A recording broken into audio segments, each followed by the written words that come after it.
और भरतपुर से सनसनीखेज खबर सामने आई है। यहां सामूहिक विवाह सम्मेलन में अजीबोगरीब शपथ दिलवाई गई। हिंदू देवी देवताओं को नहीं मानने की शपथ यहां दिलवाई गई, साथ ही बौद्ध धर्म को अपनाने की शपथ दिलवाई गई। देवी देवताओं की पूजा ना करने और बौद्ध धर्म का विरोध ना करने की भी शपथ दिलवाई गई। 11 जोड़ों के विवाह के बाद इस शपथ की रस्म हुई। हिंदू संगठनों ने अब देश की अखंडता से खिलवाड़ का आरोप लगाया है। भरतपुर के कुम्हेर कस्बे का यह पूरा मामला है। यहाँ निजी मैरिज गार्डन में सामूहिक विवाह समारोह आयोजित करवाया गया था। संत रविदास सेवा विकास समिति ने ये आयोजन किया था। इतना बड़ा कार्यक्रम होने के बावजूद भी पुलिस प्रशासन को भनक तक नहीं लगी।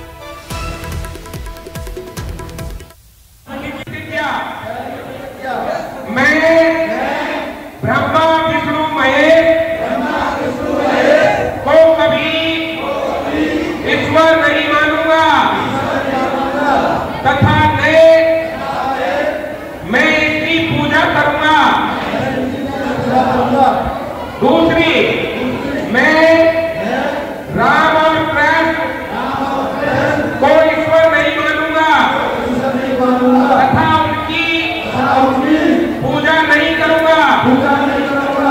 मैं गौरी गणपति आदि हिंदू धर्म के किसी भी देवी देवता को नहीं मानूंगा तथा नहीं उनकी पूजा करूंगा। ईश्वर ने अवतार लिया है, इस पर मेरा विश्वास नहीं है।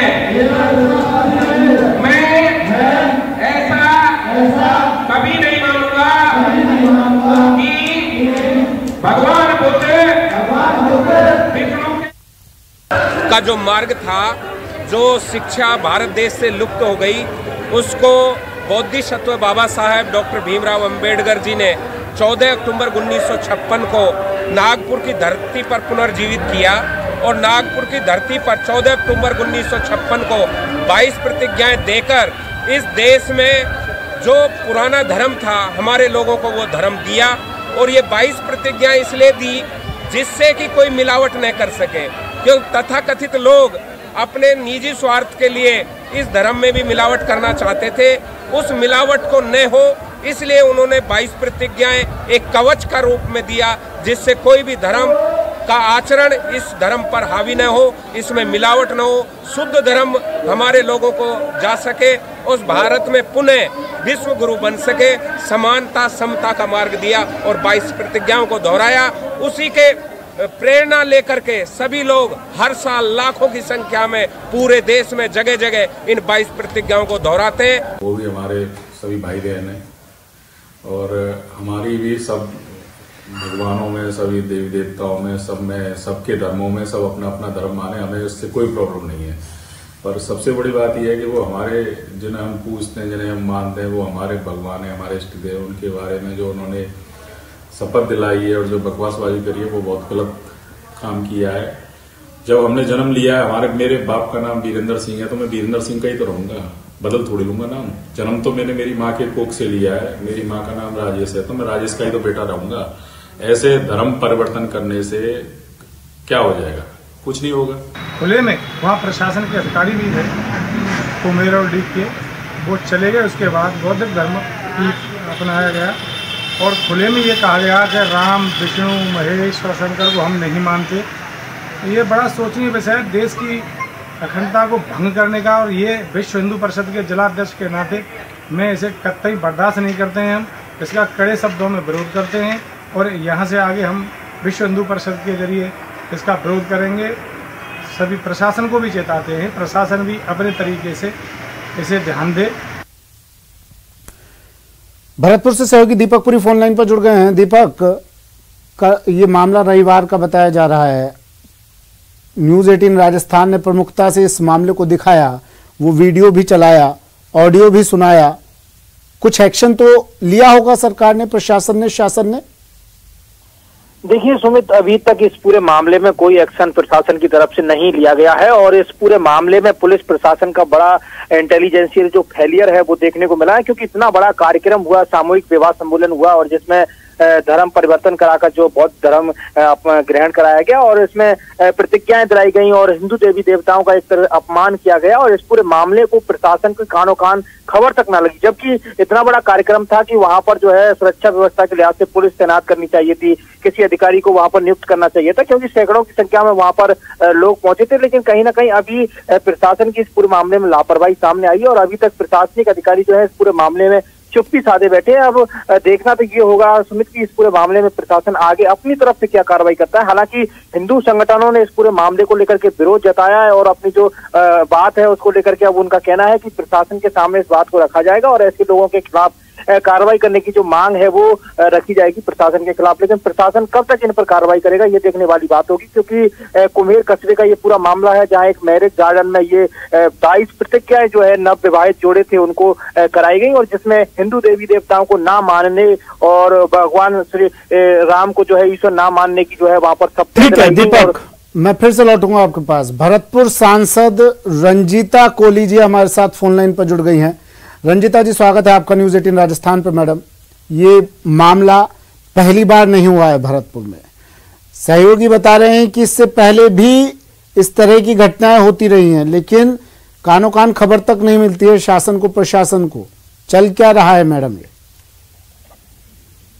जिस तरीके से मैं कहना चाहती हूँ, पता सबको होता है, लेकिन आज हमें बड़ा अफसोस है कि हमारे इष्ट देवताओं को मानने के लिए भी ये लोग मने कर रहे हैं। तो ये बहुत ही अफसोस की बात है कि अगर हिंदुओं को इस तरीके से प्रेरित किया जाएगा तो बहुत ही गलत है। इस पर कानूनी कार्रवाई की जानी चाहिए। कानूनी, आपने कहा कानूनी कार्रवाई की जानी चाहिए। आप भी सांसद हैं, भरतपुर से ताल्लुक रखती हैं, आप किस तरह के एक्शन की डिमांड करेंगी? अब किस तरह का एक्शन लिया जा सकता है?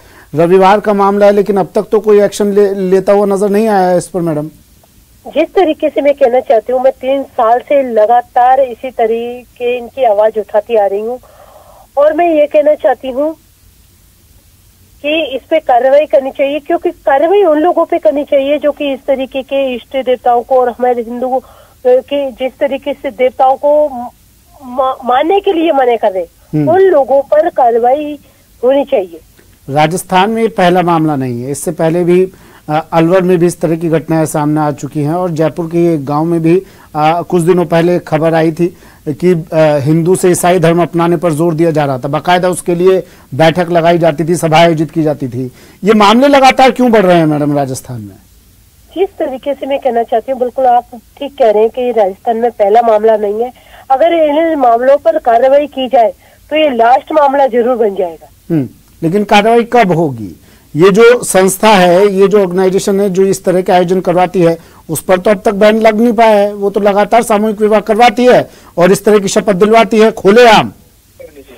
मैं कहना चाहती हूँ, जो ये ऐसी संस्था है इस तरीके के इष्ट देवताओं को मानने से मना करते हैं, उन पे कार्रवाई की जानी चाहिए और जो इनके पीछे जो बड़े चेहरे होते हैं इनको करवाने के लिए उन पे सख्त से सख्त कार्रवाई की जानी चाहिए, क्योंकि ये मामले शुरू ही नहीं लास्ट होने चाहिए। इस तरीके की कार्रवाई होनी चाहिए इन पर। आप सांसद हैं, आपकी तरफ से क्या कोई एक्शन अब लिया जाएगा इसको लेकर? मैं हमेशा से ही इस तरीके के मामलों को उठाती आई हूँ और मैं अभी भी इस पर आवाज उठा रही हूँ और लोकसभा में भी मैं इसकी आवाज उठाऊंगी। ठीक है, शुक्रिया मैम हमारे साथ जुड़ने के लिए, अपना वक्त हमें देने के लिए। भरतपुर सांसद रंजीता कोली कह रही हैं कि इस तरह के मामलों पर सख्त कार्रवाई होनी चाहिए, रोक लगनी चाहिए।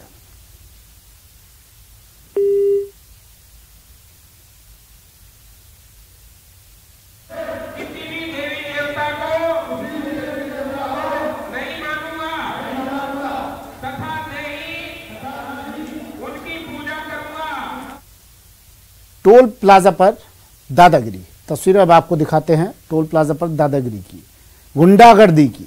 नेशनल हाईवे 27 पर सिमलिया टोल प्लाजा का ये मामला है। टोल के कर्मचारियों ने कार सवार को जमकर पीटा। कसूर क्या था कार सवार का, सुनिए। शिकायत पुस्तिका मांग ली कार सवार ने कि उसमें अपनी शिकायत दर्ज करवा सके। इससे गुस्साए टोल प्लाजा कर्मियों ने, ये देखिए क्या हाल किया है पूरे परिवार का, जमकर पिटाई की। इस परिवार में शामिल एक महिला समेत 2 युवकों को गंभीर चोट आई है। मामला क्या था समझिए। फास्टैग से बैलेंस कटा। टोल पर जो टैक्स कटता है आपका, वो फास्टैग से आजकल कटता है, तो फास्टैग से बैलेंस कटा, लेकिन फिर भी कार सवार से इन लोगों से नकदी मांगने लगे। टोल प्लाजा कर्मी कोटा से 12 ये कार सवार लौट रहे थे। अब पीड़िता ने सिमलिया थाने में मामला दर्ज करवा दिया है। इनसे नकदी मांगने लगे। इन्होंने कहा कि ठीक है, आप शिकायत पुस्तिका दीजिए हमें। तो शिकायत पुस्तिका मांगने पर इतने गुस्सा है टोल प्लाजा कर्मी कि इस पूरे परिवार को जमकर वहां पर पिटाई की। टोल प्लाजा पर गुंडागर्दी टोल प्लाजा कर्मियों की। कोटा से सहयोगी योगेश त्यागी फोन लाइन पर जुड़ गए हैं। ये पहला मामला नहीं है, ये टोल प्लाजा कर्मियों की गुंडागर्दी आए दिन सामने आ रही है, लेकिन इन पर नकेल नहीं कसी जा रही है। योगेश, ये मामला क्या था पूरा और क्या कार्रवाई की गई है इस पूरे मामले पर? अब तक कुछ मामला तो दर्ज हो गया है। बिल्कुल सुमित, आपको बताना चाहेंगे NH 27 का ये मामला है। सिमलिया टोल पर ये हुआ। आज सुबह की ये घटना है कि कोटा से जो पीड़ित हैं अंकित जैन, वो अपने परिवार के साथ बारह के लिए निकले थे, लेकिन टोल प्लाजा पर जब वो पहुंचे वहां पर उनके जो फास्टैग है उससे पेमेंट कट गया। लेकिन जो टोल कर्मी है उन्होंने ये माना ही नहीं कि पेमेंट कट गया है। इस बात को लेकर बहस हुई और वो जो टोल कर्मी है वो लगातार ये मांग कर रहे थे कि आप कैश में पैसे दीजिए, जबकि जो पीड़ित है उनके अकाउंट से पैसे कट चुके थे। इसी बात को लेकर गर्मा गर्मी शुरू हो गई और जो टोल कर्मी है उन्होंने हमला बोल दिया पीड़ित पर। पीड़ित के साथ 2 लोग और थे, एक महिला भी थी, जिनके ऊपर टोल कर्मियों ने हमला बोला, उनकी पिटाई की और लहूलुहान कर दिया। जिसके बाद ये जो पीड़ित है ये सिमलिया थाने पहुंचे, वहां पर शिकायत दर्ज करवाई और उसके बाद ये लोग 12 के लिए रवाना हुए। लेकिन ये पहला मामला नहीं है, ऐसे मामले अमूमन आते रहते हैं इस टोल प्लाजा के अगेंस्ट में, क्योंकि ये टोल प्लाजा की जो गुंडागर्दी है वो लगातार चलती रहती है। टोल प्लाजा पर काम करने वाले जो कर्मचारी है वो गुंडागर्दी सरेआम करते हैं। जो राहगीर है, जो जाने वाले लोग हैं, उनके साथ इस तरीके की बदसलूकी की तस्वीरें आम है सुमित। लेकिन अब पुलिस क्या कर रही है मामले पर? सुमित, ये मामला जो है वो पुलिस ने दर्ज कर लिया है और पुलिस इसमें कार्रवाई की बात कर रही है।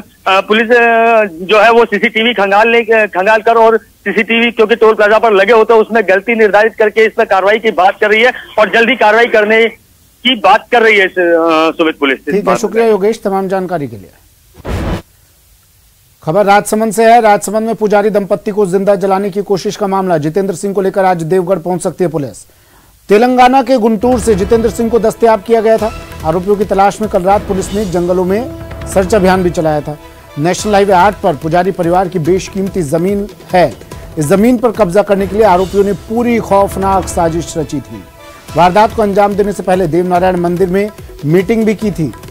अब इस मामले में और भी गिरफ्तारियां हो सकती हैं। अब तक 3 आरोपी गिरफ्तार किए जा चुके हैं। पुलिस ने 11 लोगों को डिटेन किया हुआ है। गंभीर हालत में पुजारी उदयपुर अस्पताल में भर्ती है।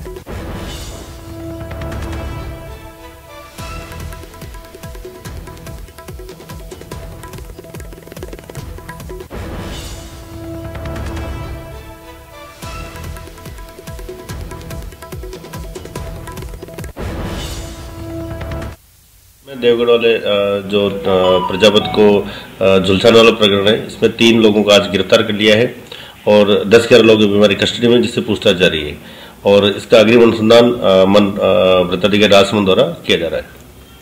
राजसमंद के देवगढ़ में पुजारी दंपत्ति को पेट्रोल बम से जलाने के मामले में इस समय उदयपुर के एमबी चिकित्सालय की सुपर स्पेशलिटी ब्लॉक में पुजारी दंपत्ति का इलाज चल रहा है। हम इस समय सुपर स्पेशलिटी ब्लॉक के बाहर मौजूद है और इसी बिल्डिंग के अंदर पुजारी दंपत्ति का इलाज चल रहा है। तो वहीं जो पुजारी हैं उनके परिवार के लोग काफ़ी चिंतित है, क्योंकि जो पुजारी हैं उनकी जो हालात हैं वो बेहद गंभीर बने हुए हैं। आपसे बात करेंगे किस तरह की स्थिति अभी बनी हुई है। डॉक्टर साहब ने बोला हालत ज़्यादा गंभीर है, इलाज तो चल रहा है लेकिन हालत ज़्यादा गंभीर है, पूरे जल गए इसके लिए। क्या हुआ क्या था? ये पेट्रोल डाल के जलाया था दुकान पर, ये मंदिर के मामले में। पुजारी को हटा दिया था, फिर यही कर रहे हैं मंदिर पे। हम तो वापस मंदिर गए नहीं, तो भी इनको दुकान पे आकर गुंडों को भेज कर और गाँव वाले मिलकर पेट्रोल से जलाया डालकर। इस तरह का मंजर हो गया था उस समय जब ये लोग आए थे जला? ये अचानक आए थे, खाना खा रहे थे हम अंदर बैठ के, खाना थोड़ा ही खाया था, अचानक आके खाना बैठे थे ऊपर ही डाल के मेरे को बांध दिया और आग लगा दी, तुरंत दुकान में भी लगा दी।